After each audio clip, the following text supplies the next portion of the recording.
On n'en finit plus, c'est la vendetta, c'est la mafia. L'irréparable se punit par l'irréparable. Ah, ça se trouve, il y a des règlements de compte qui datent de 200 ans.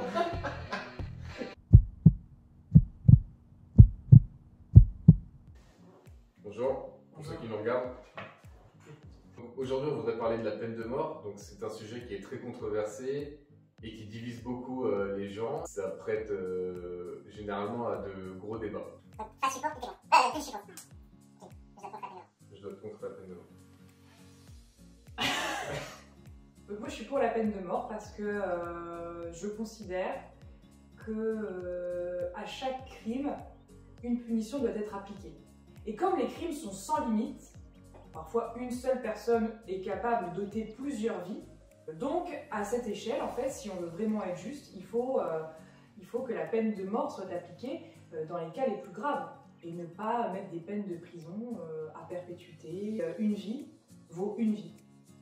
Et plusieurs vies perdues, bah, ça doit bien valoir une vie, au moins pour la personne qui l'a enlevée. Je voudrais quand même préciser qu'en France, il n'y a pas de perpétuité de plus de 25 ans, je crois. Je crois que c'est 25 ans le maximum que tu peux prendre. Puis après, bah, c'est allégé. Moi, je suis contre parce que déjà, je trouve que c'est un peu inhumain. Finalement, c'est se rabaisser. La justice va se rabaisser à son niveau et donc ôter la vie d'une personne. Finalement, c'est pas la bonne méthode non plus. L'irréparable se punit par l'irréparable. Une personne qui n'a pas réussi à respecter les droits qu'elle avait, les devoirs civiques qu'elle avait, qui a truandé, qui a violé, qui a blessé, qui a tué, pourquoi elle aurait un traitement de faveur? Si par exemple, moi, je tue quelqu'un accidentellement, par exemple, je le renverse avec une voiture. C'est pas la même chose. La peine de mort, elle ne serait pas appliquée dès qu'il y a un délit ou dès qu'il y a une perte de vie. Mais pour un homicide volontaire, un tueur en série, des gens qui torturent leurs victimes avant de les... c'est un peu le gore tout ça, mais bah, quoi bon les laisser vivre. Ça entraînerait un autre problème, c'est la hiérarchisation un peu des crimes. Torturer quelqu'un et enfin l'achever, c'est vrai que ça paraît plus horrible qu'autre chose, je sais pas. Au fond, est-ce que ce serait pas le contraire même, tu vois? C'est un peu un contre-argument parce que tu dis qu'on va pas hiérarchiser les peines.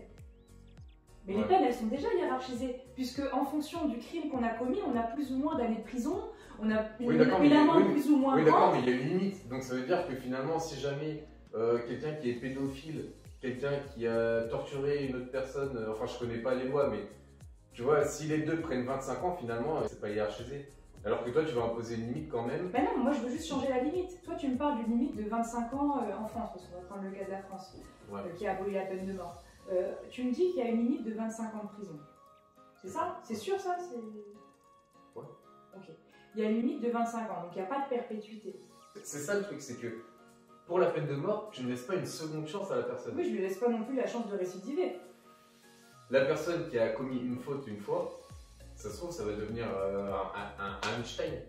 Tu vois, ça se trouve, le mec, si ça se trouve, la personne, en fait, c'est un génie qui n'a pas eu l'occasion d'étudier, on ne lui a pas donné sa chance. Et puis finalement, le fait de faire la prison et de ressortir et d'avoir une seconde chance, peut-être que ça va lui donner l'occasion de s'accomplir. Cette personne, est-ce qu'elle a laissé la chance aux victimes qu'elle a faites? Est-ce qu'elle leur a laissé la chance de s'accomplir? La justice, c'est pas une vendetta. Oui, mais justement, la justice dont tu parles, on ne choisit pas qui vit ou qui meurt. Il y a quelque chose de religieux et il y a une préciosité de la vie humaine qu'on met en place. Oui, alors que la personne qui a tué ou qui mériterait la mort, d'ailleurs dans des conditions beaucoup plus dignes, hein, parce qu'on lui dirait écoutez, vous allez être exécuté telle date, ce sera sans souffrance, votre famille pourra être là. Voilà, des familles qui sont aussi traumatisées, qui perdent un proche, on leur dit quoi? Bah écoutez, lui dans 25 ans il va sortir. Et mon fils dans 25 ans il va revenir ou pas? Il va revenir sur Terre, mon fils que vous avez tué ou qui a été torturé? D'accord, donc ce que tu dis en fait, il en découle deux questions. Déjà tu dis c'est une question d'ordre religieuse. C'est pas forcément vrai parce que... Je dis pas d'ordre religieux, je dis qu'on a un substrat religieux dans la manière dont la loi... Il y a un substrat religieux, mais sauf que ça c'est pas forcément valable parce qu'il y a beaucoup de pays qui ont la peine de mort et qui ne sont même pas laïcs. Et la seconde question, ce serait finalement si le verdict tombe, d'accord, il y a peine de mort. Qui tue la personne? Parce qu'en fait après c'est ça aussi. La personne qui passe à l'acte, qui va tuer la personne qu'il faut tuer. Non, parce que c'est un exécutant, c'est un fonctionnaire. Qui dit que dans 10 ans, finalement, justement, il ne sera pas considéré comme un tueur, comme par exemple les exécutants sous Hitler. Ce serait une sorte de main blanche, ce serait la personne, elle serait anonyme, elle serait protégée. Et en plus, on pourrait aussi même imaginer qu'il y ait 4 personnes qui injectent quelque chose dans une. Ouais, ok, je vois le truc, ce que je veux qui dire. injectent 4 personnes et personne ne voilà. serait pas. Les 3 seringues seraient neutres et il n'y en aurait qu'une seule qui serait mortelle et on ne saurait jamais en fait qui a tué. Ça, ce serait une solution possible au problème que tu soulèves. D'accord, mais ça fait quand même qu'il y a un tueur quand même, il y a 4 personnes qui font l'acte quand même. Oui, mais là on ne sait plus qui est le tueur et la personne ne le sait pas non plus. Pour faire son deuil, parfois on a besoin de voir la personne qui a fait du mal souffrir, voir disparaître et se dire qu'on n'aura jamais plus affaire à elle, que jamais plus personne n'aura affaire à elle.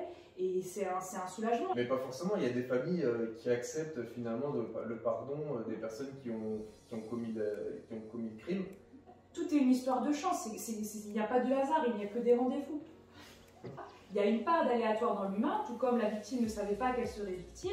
Et voilà, il y a le seul prix à payer pour une vie, ou plusieurs vies, bah, c'est le prix d'une autre vie. Finalement, tu penses que la vie de la victime, elle a un coût, et que ce coût, c'est notre vie. Bah, il n'y a pas d'autre coût plus juste qu'une vie pour une vie. Je vois notre divergence de point de vue. Finalement, c'est toi, tu vois à travers le spectre de la victime, et moi, je vois à travers le spectre du coupable. Bien sûr, bah, c'est les rôles. Comment? C'est les rôles qui ont été distribués là, pour ce débat. Moi, je suis obligée d'être pour la peine de mort parce que je pense à la victime et en condamnant un homme. Oui, mais justement, qui a c'est ce que tué, j'allais dire, c'est pas parce que. C'est pas en étant pour la victime qu'on est forcément pour la peine de mort.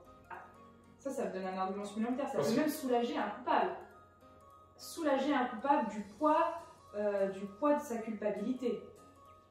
Toi, t'es pas pour la peine de mort. Mais tu proposerais quoi comme solution? C'est vrai que c'est compliqué.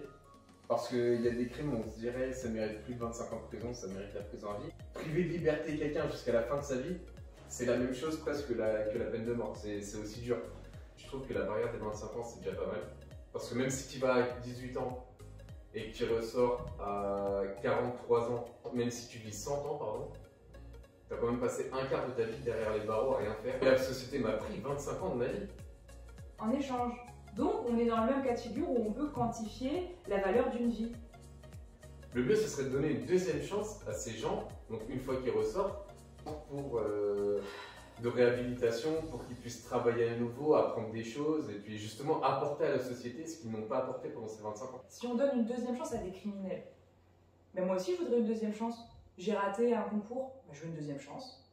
Là, on parle d'une deuxième chance de vie. Je me suis trompé de numéro de loto. Non, mais là, on parle d'une deuxième chance de vie. On parle pas d'une deuxième chance d'un métier. Suivant leur histoire, ils n'auront même pas l'occasion de passer une fois le concours.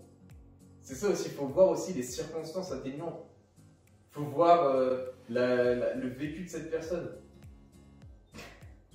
Si cette personne a souffert toute sa vie et que ça a fini en apothéose en rendant ce qu'il a vécu, malheureusement.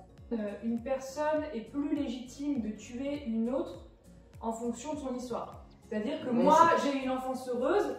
Si demain je commets un crime, on va me dire ah ouais mais toi t'as pas d'excuse pour avoir tué cette personne. Par contre lui il a vraiment galéré, donc il a une excuse, donc lui c'est pas grave, on peut lui donner une deuxième chance. La peine de mort finalement, c'est ce qu'il y a de plus juste et ce qu'il y a de plus équitable. Oui, mais il faut savoir aussi que la justice, faut lui faire confiance aussi. Elle a un travail, elle fait son travail, et puis c'est à la population, d'ailleurs la population qui a elle-même créé cette justice, de faire confiance à cette justice. D'accord? Si on l'abolit, à mon avis, c'est pas pour rien. Et si on l'abolit en plus, à mon avis, je sais pas, faudrait voir les statistiques. Est-ce que les crimes ont baissé avant la peine de mort et une fois qu'on l'a aboli, ou est-ce qu'ils ont augmenté? Est-ce que ça a un impact vraiment sur la baisse de criminalité ou sur l'augmentation de criminalité? Il faudrait voir, tu vois. Sans la peine de mort, si au bout des 25 ans, le criminel sort, il y a des gens qui vont vouloir se faire justice soi-même. J'attends 25 ans, on l'attrape et on le tue et on le torture. Il y a ce risque-là. Donc ça veut dire quoi? Ça veut dire qu'après, il faudrait encore faire un système de protection des meurtriers, comme on a un système de protection des témoins. Voilà, est-ce qu'on les remet en liberté justement pour dire aux gens, bah voilà, vous avez une chance de faire justice vous-même? C'est pas le message à mon avis. Bah c'est pas le message, mais ça laisse, tu parlais de deuxième chance, ça laisse une deuxième chance à ceux qui n'ont pas eu le... Ah oui d'accord, mais bon après eux-mêmes vont être jugés pour la suite, tu vois. Ouais, après le truc c'est que c'est une vendetta. Parce que si toi, tu tues quelqu'un de ma famille. Moi, après, pour me venger, j'attends ta sortie, je tue quelqu'un de ta famille. Et puis après, c'est rebolote, c'est ta famille qui m'attend à la sortie, etc. On n'en finit plus, c'est la vendetta, c'est la mafia. Ouais, mais si c'est tous les 25 ans, il y a un moment, ça s'arrête. Parce que les gens finissent. Ah bah non, ça se trouve, il y a des règlements de compte qui datent d'il y a 200 ans.